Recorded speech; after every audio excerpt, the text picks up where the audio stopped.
I apologized for the behavior of my mother-in-law, who openly berated me in front of our relatives during my father-in-law's 60th birthday celebration. She not only called me unattractive but also incompetent, making me feel humiliated and ashamed. Where was my supportive husband, always so attentive? Was he taking care of our daughter? He was nowhere to be found.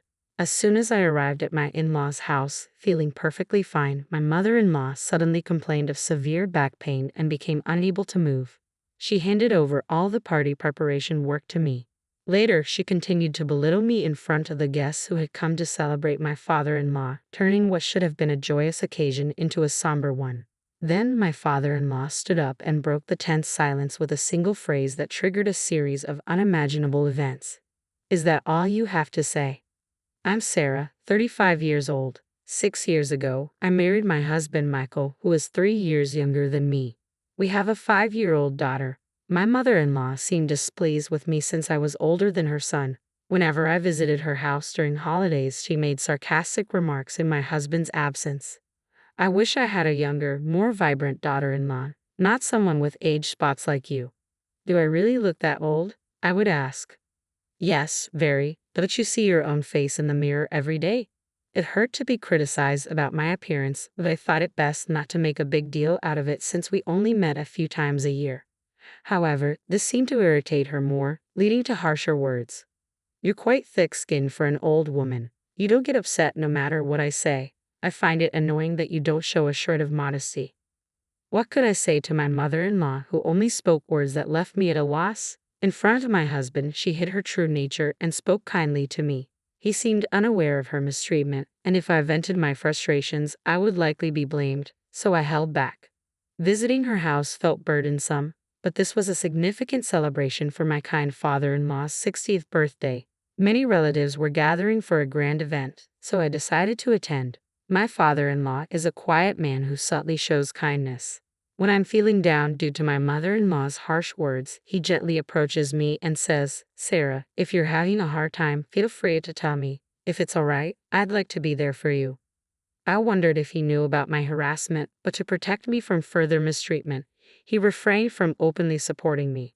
To celebrate my warm-hearted father-in-law, our family left early in the morning and drove 3 hours to their house. I was feeling under the weather with a low-grade fever and lingering fatigue, so Michael did all the driving. Upon arrival, my mother-in-law greeted us cheerfully. Well, look who's here. It's been a while, Michael. You should visit more often. Oh dear, you look tired. I've been driving non-stop, so it can't be helped, Michael replied. I see you've worked hard. I'll get the bed ready. Why don't you go rest in the back room? I think I'll take you up on that. Sarah, you should rest too. You've been taking care of the kid in the car, and you don't seem well. Oh dear, Michael, didn't you know? I called Sarah yesterday, and we plan to go shopping together for the celebration. You go and rest, Sarah. Once you put the luggage down, we'll head out. No such communication had occurred.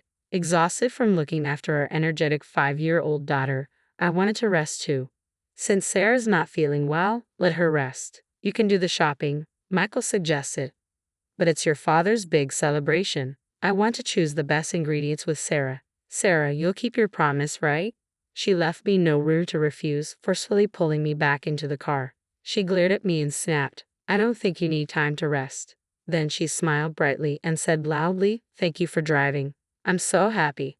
Knowing that opposing her would ruin the day, I reluctantly got into the driver's seat. I'm fine, Michael. You rest. I'll go shopping with her. As I tried to hand over our daughter to Michael, my mother-in-law took her and seated her in the child's seat. Looking after the child is a mother's duty. Well, Michael, we're off. Once in the passenger seat, she began berating me. You can't even look after your child properly. Stop using Michael for your convenience. You're just an incompetent daughter-in-law who's only aged. Her sweet facade remained as she waved goodbye to Michael, who remained oblivious. I drove my husband's unfamiliar car toward a large supermarket. Of course, my mother-in-law couldn't stay quiet during the drive. She began lecturing me right away. I'll make you regret lazing around while making my son drive. Mother-in-law, please don't say such scary things. I've been feeling feverish and fatigued since this morning. Your poor health is due to your bad management. Also, your crow's feet have increased and the spots on your cheeks have darkened. I can't even bear to look at you. Your skin has lost its elasticity. I had no energy to respond to her harsh words and barely managed to nod along until we arrived at the supermarket. I wondered how other daughters-in-law managed to endure such treatment from their mothers-in-law. My high-spirited mother-in-law jumped out of the car without a word of thanks and swiftly handed me 2 shopping carts. "You're so slow. Get a move on." When I tried to avoid the crowds, she swiftly moved forward, filling the shopping basket with luxury foods like USDA prime beef, crab, salmon roe, and melons. Then she started adding items that were clearly not needed for the day. "Mother-in-law, do we need these urgently?" I asked. "We're bulk buying so we don't have to come to the supermarket again and again. You should know that without being told," she replied. Feeling helpless, I let her do as she pleased. By the time we finished shopping, the 2 carts were piled high. "We're going to check out. Hurry up. Stop dawdling." Despite her rush, when it came time to pay at the counter, my mother-in-law showed no intention of taking out her wallet. "Mother-in-law, the payment," I began, but with her arms folded, she didn't move an inch. "You should pay for everything," she said coldly. "Excuse me," I stammered. "As a wife, it's your duty to entertain your husband's father. Don't be stingy and just pay." I ended up having to pay a total of $300 at the cash register to avoid making a scene. Not having any cash on me, I paid with my credit card. As a part-time worker trying to raise a child, this was a significant blow to my finances. To make matters worse, I had brought $300 as a birthday gift for my father-in-law's 60th birthday, but I couldn't use that now. This expense meant I would have to cut back even more on our living costs in the future, and the burden that was already heavy became even heavier. I wondered how I should tell this to Michael. If I reported it, my mother-in-law might cause a fuss. During the car ride home, she kept hurling insults at me. It was almost impressive how many different ways she could insult me. By the time we arrived home, my husband was still asleep, probably due to exhaustion. Upon seeing this, my mother-in-law smiled slightly and began to take advantage of me. "After you put away the groceries, go weed the garden right away. Please, can I rest a bit?" I pleaded. "You have no right to defy your mother-in-law. This is the consequence of making Michael drive alone." "So this is what you want," I murmured. "If you have time to move your mouth, just go and move your hands. Hurry up, we're short on time." After weeding, clean the bathroom and the toilet. Despite the unfairness of the situation, I had no choice but to endure it for the day. I weeded the garden, and then cleaned the grimy, yellow-stained bathroom and toilet. I thought that once the 60th birthday celebration was over, I wouldn't have to see my mother-in-law for a while. My husband woke up just as I had finished cleaning and looked surprised to see me. "Sarah, are you okay? If you're not feeling well, don't overwork yourself. Take a break now." "Thank you, I'll take you up on that offer." As I was about to lie down, my mother-in-law suddenly let out a loud yell, clutching her back. Although she had been lively just moments before, she started complaining about sudden back pain. My mother-in-law, who always presented a gentle demeanor in front of my husband, suddenly let out a weak voice. "This is troublesome. My back hurts so much I can't do anything. My chronic back pain has flared up again. I won't be able to cook before the relatives gather. Sarah, you're my only hope." "But, oh, what should I do?" As much as her sorrowful demeanor seemed staged, if her chronic back pain was genuine, it would indeed be impossible for her to stand in the kitchen. Reluctantly, I pushed my worried body, asked my husband to look after our daughter, and started cooking. "Sarah, are you sure you're okay?" Michael asked.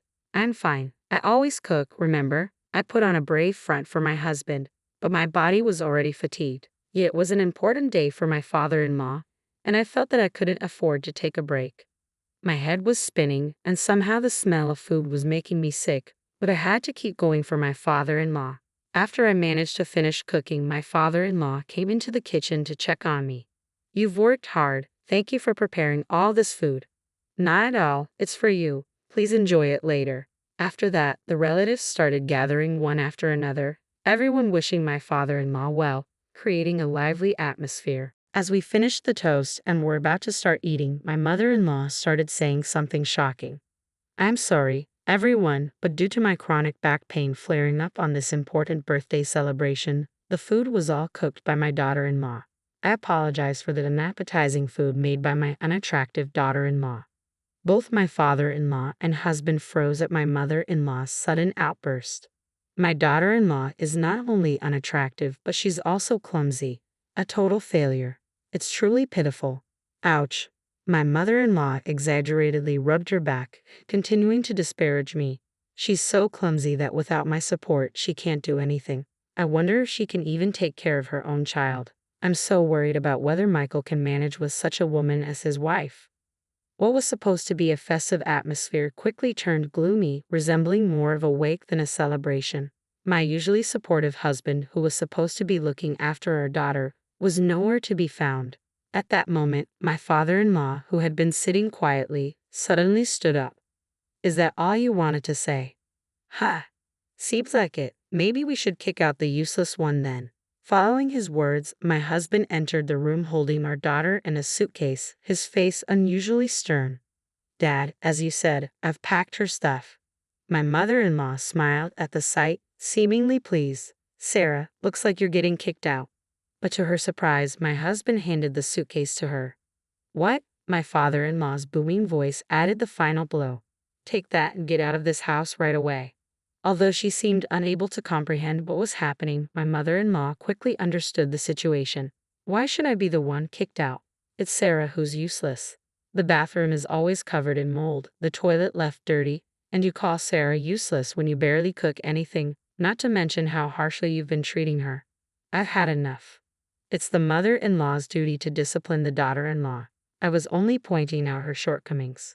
Discipline? What era do you think we're living in? Realizing that her angry father-in-law wouldn't take her side, my mother-in-law turned to her usual theatrics and began crying to my husband.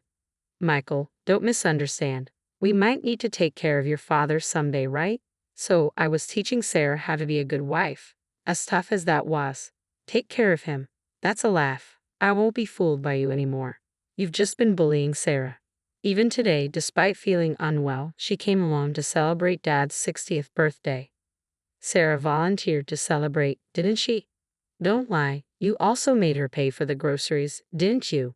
I found the receipt from today in her bag when she was trying to take out candies for our daughter. It shows that Sarah paid with her credit card. That's. I just asked her to pay because I didn't have any cash on hand. I was planning to pay her back honestly. Really? If I hadn't noticed, you would have just kept quiet. I've turned a blind eye to the common mother-in-law and daughter-in-law issues, but you're going too far. I'm fed up with living with a spiteful old woman. Seeing my husband and father-in-law turn away from her, my mother-in-law began to blame me with all her usual theatrics, tears streaming down her face. "No, I haven't said anything, but it's a fact that you've been bullying me, isn't it?" For the sake of my father-in-law and my husband, who had gone to great lengths for me, I gathered the courage and spoke the truth for the first time. I would no longer let my mother-in-law have her way. "That's right, we heard about it from Mia.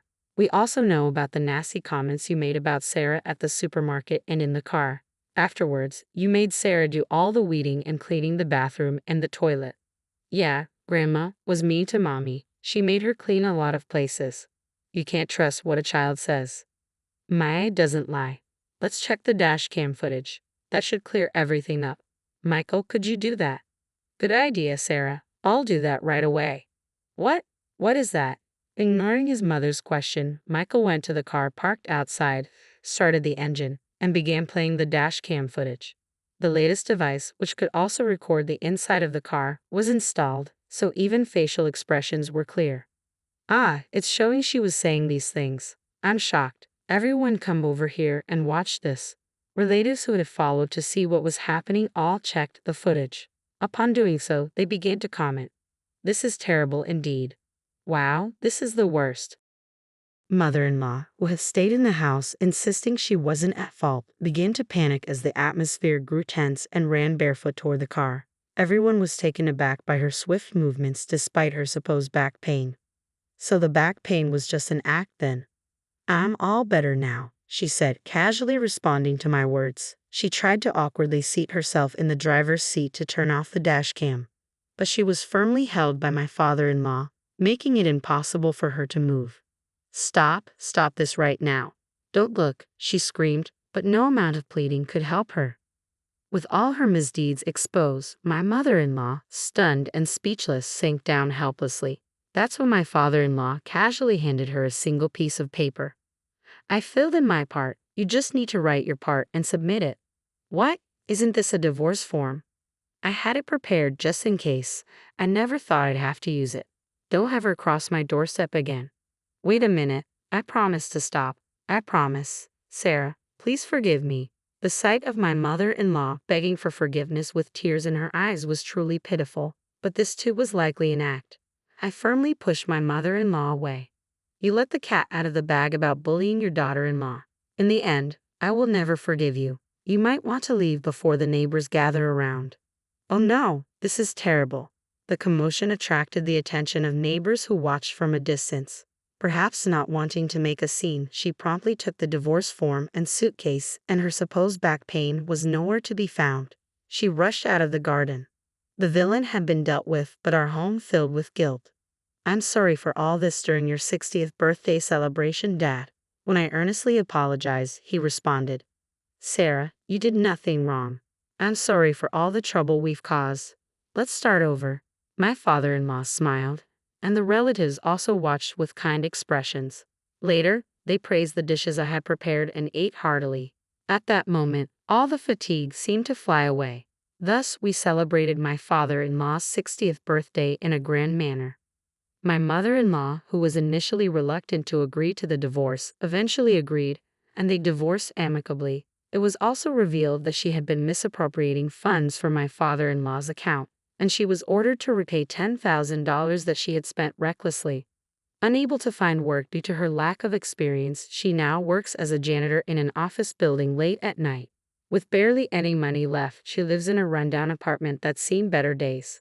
On the other hand, I found out that I was pregnant with my second child. It seemed that the feeling of discomfort I had earlier was due to my pregnancy. 5 months have passed since then, and my husband Michael has been very caring. The ultrasound revealed that we're expecting a boy. Both Michael and my father-in-law are looking forward to his arrival, already excited. My father-in-law sent over blue baby clothes. My adorable daughter is overjoyed at the thought of having a younger brother and practices taking care of a baby with her dolls every day. Watching her gives me immense happiness.